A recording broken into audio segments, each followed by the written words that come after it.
যে প্রশ্ন নিয়ে আজকের বিতর্ক শুরু করবো, সরাসরি চলে আসি সেই প্রশ্নের কথায়। আমার প্রথম প্রশ্ন, আমার প্রথম অগ্নিবাণ। মন পড়ে লঘু ভোটে, মানে সংখ্যালঘুদের কথা বলছি, মমতা রাম সংকটে। আমার সঙ্গে উপস্থিত প্রত্যেকের কাছে আসবো, শুরু করি সুদীপ্তবাবু আপনার কাছ থেকে।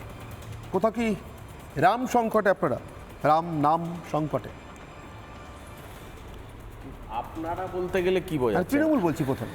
ইন্ডিজোট তো সারা ভারতে, পশ্চিমবঙ্গে তো শুধু আপনারা একা, মমতা বলে দিয়েছেন। তৃণমূল কংগ্রেস তো তার ব্যাখ্যা প্রথম থেকেই আপনি দেখছেন, মুখ্যমন্ত্রী প্রথম থেকেই বলে যাচ্ছে, তৃণমূলের সুপ্রিমো প্রথম থেকেই বলে যাচ্ছে যে ধর্ম যার যার, উৎসব সবার, ধর্ম নিয়ে কোনো টিপ্পণী করবে না। তৃণমূল কংগ্রেস সব ধর্মকে মানে, তৃণমূল কংগ্রেস সব ধর্মকে নিয়ে চলার চেষ্টা করে, হিন্দু মুসলিম বিভাজন তারা চায় না। তৃণমূল কংগ্রেস তারা গান্ধীবাদকে বিশ্বাস করে। আরে আমাদের প্রশ্ন ছিল মমতা বন্দ্যোপাধ্যায়কে রাম মন্দিরে যাবেন বিশ্বাস করে। আরে কি মুশকিল, ধান মানতে শিবির গীত গাইলে মুশকিল। সেটা তো তার ধর্মকে সে কেরম ভাবে দেখবে, রাম মন্দিরকে সে কেরম ভাবে দেখবে, কোন অ্যাঙ্গেলে দেখবে, সেটা তার সময় এলে সে নিশ্চয়ই ঈদ, রমজানের ইফতার বা বড়দিনের প্রার্থনা, চার্চের গির্জার প্রার্থনাকে বলবে কিভাবে দেখেন? আমরা দেখুন, আমরা তো একটা পরিষ্কার কথা বলছি।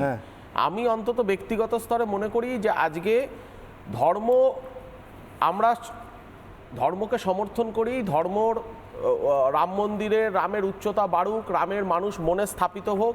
এটা মহাত্মা গান্ধী প্রথমেই নিজের গানের মাধ্যমে, যখন প্রার্থনা সভার গান হতো তখন রঘুপতি রাঘব রাজা রাম পতিত পাওয়ানা সীতারাম, ঈশ্বর আল্লাহ তেরো নাম সবকো সম্মতি দে ভগবান, সব থেকে আগে তিনি প্রচার করেছেন যে সেকুলারিজমের স্তম্ভ ভারতবর্ষে।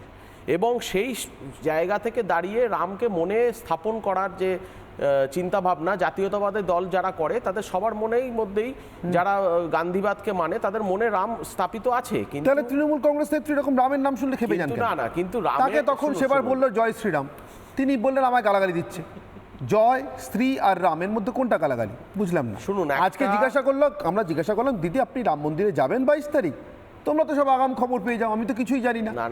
গোটা দেশের বোধহয় এই মুহূর্তে যারা অত্যন্ত কঠিন অবস্থার মধ্যে সারাদিন পরিশ্রম করে, দিনাতিপাত করেন 12 ঘন্টা 14 ঘন্টা খেটে, তারাও অন্তত এইটুকু খবর রাখেন যে 22 তারিখ দেশের রাম মন্দির উদ্বোধন হচ্ছে। শুনুন, জানেন না রাম মন্দিরকে ধর্মীয় প্রচারে বা ধর্ম হিসেবে যদি দেখা হয়, সেটা তার প্রত্যেকটা লোকের ব্যক্তিগত ব্যাপার। কিন্তু ধর্মকে যখন আপনি রাজনীতিতে টেনে এনে রাজনীতিটাকে কালিমালিপ্ত করার চেষ্টা করবেন, সেখানে তো প্রতিবাদ উঠবে। যারা প্রকৃত হিন্দু, যারা হিন্দুত্বকে মানে, তারা কখনোই চাইবে না যে তাদের ধর্মটাকে নিয়ে কোনো একটি ব্যক্তিগত একটা বিশেষ দল রাজনীতি করুক। আমরা তো অন্তত বিশেষভাবে চাই না। তার কারণ হচ্ছে ধর্মকে সামনে রেখে যদি গ্যাসের দাম, তেলের দাম কমতো, তাহলে নিশ্চয়ই আমরা সম্মতি জানাতাম। যদি ধর্মকে সামনে রেখে যদি আনএমপ্লয়মেন্ট বাড়তো, তাহলে আমিও রাজনীতিতে ধর্ম আনতাম। যদি ধর্ম অর্থনৈতিক কথা, আমি বলছি রাজনীতিতে ধর্ম নাকি খারাপ, কালো টাকা ফেরত আসতো, আমি নিশ্চয়ই আনতাম। কালো টাকা গ্যাসের দামে চলে গেছে বলছি, এই রাজ্যে তো গ্যাসের দাম বেশি নিচ্ছে, ধর্মকে সামনে না রেখে। 750 কৃষক যে হত্যা হয়েছে রাস্তায় ঠান্ডার মধ্যে, সেই 750 কৃষক কি বেঁচে উঠবে? আমাকে একটা আপনি পরিষ্কার করে বলুন। আপনি আমাকে একটা পরিষ্কার উত্তর দিন না।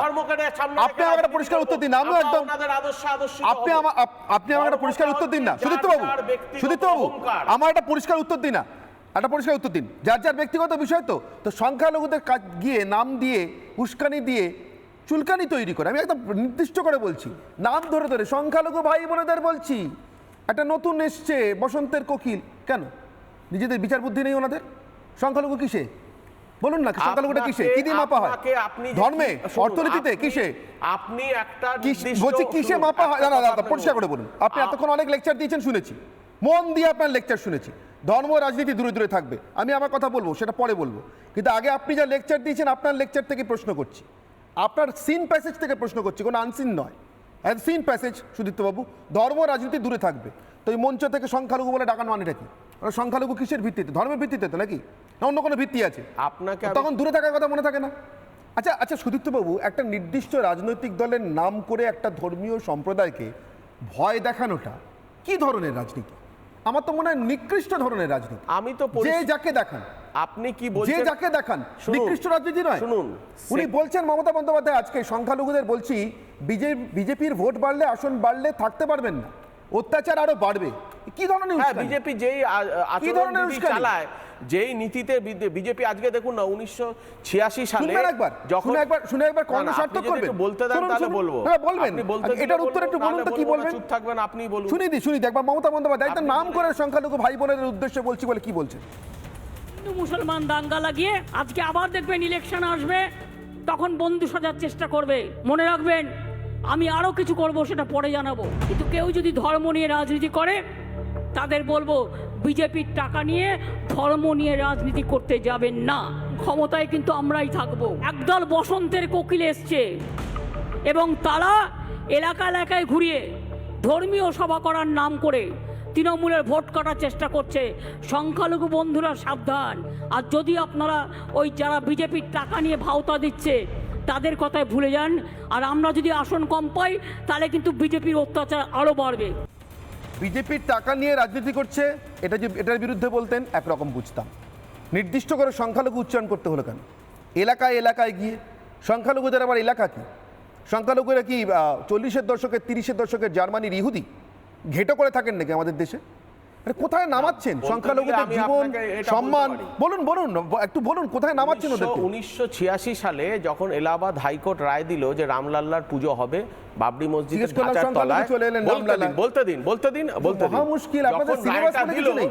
তারপরে কেন 1992 সালে হঠাৎ কারসেবকদের সংগঠিত করে এই বিজেপি দল আজকে হঠাৎ করে পুরো ভারতবর্ষে একটা নৈরাজ্য তৈরি করলো? স্পষ্ট করে বলুন না, রাম মন্দিরের বিরোধী না সমর্থন করে সাবজুডিস ম্যাটার, যখন জুডিশিয়ালিতে গিয়েই যখন জিনিসটা মিটলো, তাহলে এই 2000 লোকের হত্যা কেন হলো? এই 2000 লোক কেন মারা গেল? যখন জুডিশিয়ালের নির্দেশে আজকে পুরো ভারতবর্ষে রাম মন্দির আজকে প্রতিষ্ঠা হচ্ছে এবং সবাই সেটাকে বলবেন না সমর্থন করছে, সেই জায়গায় 2000 লোকের প্রাণ কেন গেল বলবেন না? এই বিজেপির নামে দলটি তারা এই হিংসা ছড়িয়েছিল। আচ্ছা বেশ, এবং পরবর্তীতে দেখা যায় বুঝতে পেরেছি। এবার একটু ওদের কথা শুনি 6টা 13 পর্যন্ত সময় পেলেন কিন্তু, হ্যাঁ এবার একটু ওদের